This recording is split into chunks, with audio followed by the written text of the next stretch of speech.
খুবই সাধারণ, কিন্তু খেতে হয় অসাধারণ। স্কুল লাইফে যখনই টিফিন দিত গেটের সামনে দৌড়ে যেতাম শুধু এই জিনিসটা খাওয়ার জন্যে। স্কুল লাইফ তো কবে শেষ হয়ে গেছে, কিন্তু খাওয়ার ইচ্ছা আজও ঠিক তেমনই রয়ে গেছে। বড় একটা চালতা নিয়ে নিয়েছি। চালতাটা এত বড় ছিল যে ভেতরের এই অংশটা যেটা থাকে সেটা একটা ছোটখাটো চালতার সমান ছিল। চালতাটাকে 4 ভাগ করে কেটে ভেতরের এই অংশটা কেটে বের করে নিয়েছি। এখন এই চালতাটাকে পাতলা পাতলা করে কেটে নিয়েছি। খুব বেশি পাতলাও না, আবার খুব বেশি মোটাও না, মাঝামাঝি সাইজের। একটা চালতা কাটার পরে বেশ অনেকটা পরিমাণে হয়েছে।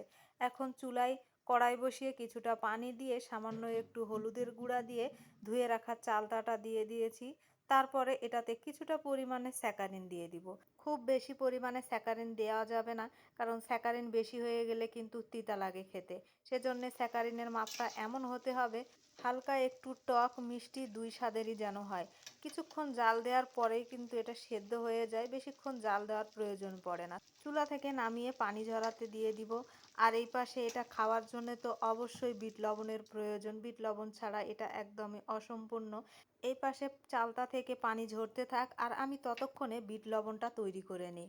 চা চামচের মাপে 3 চামচ লবণ নিয়ে নিয়েছি, সাথে 3টা শুকনা মরিচ, কয়েকটা গোলমরিচ দিয়ে মিডিয়াম আর লোয়ের মাঝামাঝি আঁচে লবণটাকে খুব ভালো করে ভেজে নেব। লবণের আঁচেই মরিচটাও ভাজা হয়ে যাবে। মরিচটা যখন লালচে রং আসবে তখন কিছুটা পরিমাণে এখানে গোটা জিরা দিয়ে দিব।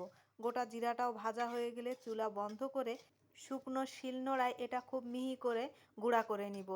এই বিট লবণটা দিয়ে যে কোনো টক জাতীয় জিনিস খেতেই কিন্তু ভালো লাগে। একটু বেশি করে বানিয়ে রাখলে অনেক দিন ধরেই খাওয়া যায়। যদিও বা বেশি দিন যায় না, তারপরও একটু বেশি করে বানিয়ে বয়মে রেখে দিলে অনেক দিনই কিন্তু যায়। তো এই তো তৈরি হয়ে গেছে, একদম মিহি করে বেটে নিয়েছি। এখন একটা কৌটাতে এটা তুলে নেব। এই কৌটাতে আমার সব সময় এই বিট লবণ বানানোই থাকে, এই জন্য এটা ধোয়ার বা পরিষ্কার করার আর প্রয়োজন মনে করিনি, যেহেতু সব সময় এই বিট লবণ এটাতে থাকেই। এই তো বিট লবণ বানানো একদমই শেষ। এখন এটা যে কোনো কিছু দিয়ে খাওয়ার জন্যে একদমই তৈরি। বিট লবণও তৈরি, আর এদিকে চালতার পানিও ঝরে গেছে। আর অপেক্ষা কিসের? অবশ্যই তো এটা সঙ্গে সঙ্গে খেতেই হবে, কারণ এই জিনিসটা খুবই পছন্দের। দেখতে সাধারণ, বানাতেও খুবই সহজ, কিন্তু খেতে অসাধারণ। পরিশ্রমও খুবই কম।